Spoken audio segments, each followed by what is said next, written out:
welcome back. Dick Fain joining you here. It is Varsity Football Live on FinalScore.tv. It is state quarterfinal weekend. We've got games tonight. We will take you around the state for our trip around the state in just a few moments to tell you about the games going on tonight. But a big game coming up east of the mountains, Edgar Brown Stadium tomorrow afternoon. Steve Graf and the Chiawana Riverhawks taking on Ferris, a pair of undefeated teams, and the former coach of the Pasco Bulldogs and now coach of Chiawana, joining us here on 950 KJR here on a Friday night. How you doing, Coach? Good. Thanks for having me. Hey, Coach, you've done a remarkable job in your coaching career. You had 4 trips to the state championship, 3 titles there with the Pasco Bulldogs. Now moving along to the new school down there, Chiawana, and it hasn't taken you long, Coach, but I'm sure last year was a little bit tough having the juniors as your oldest kids on your team, no seniors in the school. You guys finished 1-9, but how did you turn it around so quickly? How did that team mature so fast? I think you figured there would be improvement from a 1-9 season, but from 1-9 to 10-0, that's remarkable. Those kids didn't like going 1-9. They did a really good job in the weight room. They understand the coaching staff's expectations, and we were in a lot of games that we could have won last year with juniors and sophomores, but we didn't get that done, and our motto this year was to finish, and finish a game, because we struggled finishing games last year, and a tribute to those kids. They did an outstanding job in the off season in the weight room and doing what we asked them to do, and hard work and all that stuff pays off. I was taking a look at the all-league team for the Columbia Basin Big Nine, and it basically reads like a Chiawana roster. I mean, it is unbelievable. You've got the MVP co-MVP of the league, you got the Offensive Player of the Year, you got the Defensive Player of the Year, and you have 14 of the first-team positions filled by your team. I mean, I don't think I've ever seen that at any level of football. That is true domination across the board. Well, there's only 7 teams now, so Well, still, you filled up a lot of those spots. We did fill up a lot of those spots, and those coaches. The coaches vote on. They don't get to vote on their own kids. We just get to nominate them as coaches. I guess we won the league. We must have the best players. I guess that was their thinking. So, well, let's talk about some of those players, and let's talk about Jordan Downing. He was the co-MVP. What does he not do for you guys? I mean, he's a fantastic running back and also plays well on defense. And let's talk about Jordan Downing real quick and what he brings to your team on both sides of the field. Well, he has played with me since he was a freshman. He played one side of the ball over there at Pasco at linebacker. Last year as a sophomore, we asked him to do too much, and he played linebacker and running back as he did this year. And he didn't like how that felt when we finished last year, and he did a great job in the off season. He's a tough kid. He runs hard. He's very coachable. If I had 11 of him, we'd be really, really, really good. I see a familiar last name at quarterback, and that's your last name. Is that a son, or is that your nephew, Luke Graf? That is my son. What's it like coaching your son, especially at a high-profile position that everybody's watching? And when Luke has a good game, I'm sure your team probably has a good game. And when Luke doesn't have a good game, your team probably doesn't have a good game. Is that added pressure, or is it something that you enjoy?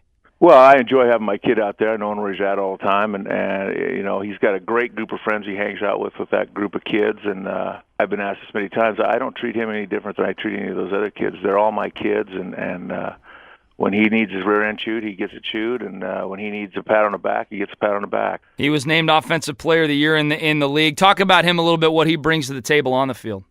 Well, we got back to what we do best as a coaching staff, and we got back under center. We got rid of that zone read stuff, partly because he's not a fleet of foot guy. Mm-hmm. He does a really good job of getting us into correct plays, getting us out of bad plays, and throws the ball well enough to make some plays.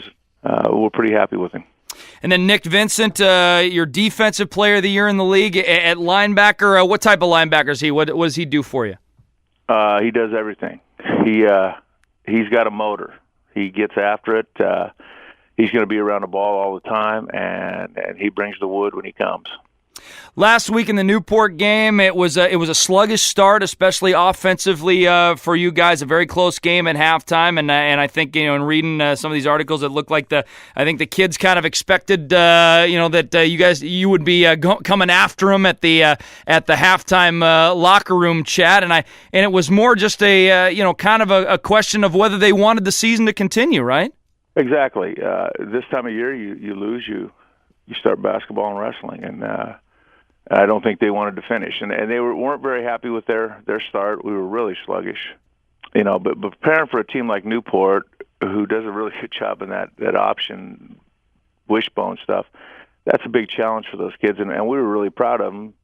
We only gave up 82 yards on the ground, so we were pretty happy with that when we were all said and done. After you look back at it, hindsight, as it's going on, and the score is 7-6, it's a little bit nerve-wracking, but. Yeah.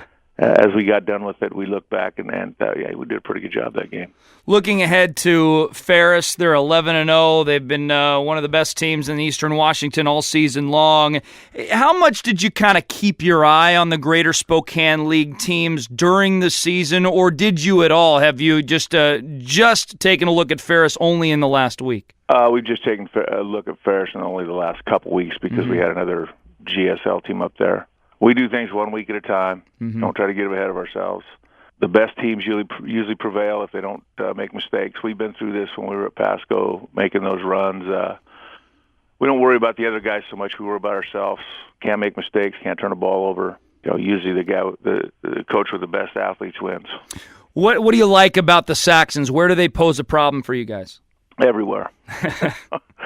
They're big. They're physical. They run around well. They've got lots of formations that they do, not so much lots of things, but they do similar things out of, certain formations, and they got some great athletes. Do you like the fact that you're still kind of in a regional mode where it is the state tournament, but they keep those Eastern Washington teams over there to play each other until they at least get into the quarterfinal round? Or do you wish it was just a flat out random draw state tournament? I mean, you could be coming over here, a team from the west side could be coming over the east side this early in the goings. Well, yeah, for a few years there, we came over there, but we would, I think in 2004. 2006, we had to go over there and play Skyline in the first round, and we had to go over there and play Bothell in the quarterfinals. A blind draw from the get-go would be kind of interesting to see what happens, but you got to play the best to be the best, so it really doesn't matter to me. Coach, before we let you go, I mean, you've got a great shot. You've got as good a shot as any team in 4A to get all the way to the Dome and to win this whole thing. If that's going to happen, what are some of the things that you need to shore up? What are some of those keys here in the last 3 weeks of the season in order to get that done and get your fourth state championship as a head coach? Well, we need to stay healthy for sure. We're not very deep. And it's just like every year at this time, you take care of the football, and the team that makes the least mistakes and doesn't give up big plays has a chance to win at the end. Coach, best of luck to you. It's going to be fun to watch every one of these games over the next few weeks, including tomorrow at Edgar Brown Stadium. You got your home fans behind you, so that's certainly going to be an advantage. So best of luck to you. Okay, thank you. You bet. That's head coach Steve Graf, the Chiawana Riverhawks, 10-0, taking on 11-0 Ferris tomorrow afternoon. And we'll be back right after this. You're listening to Varsity Football Live on Final Score TV.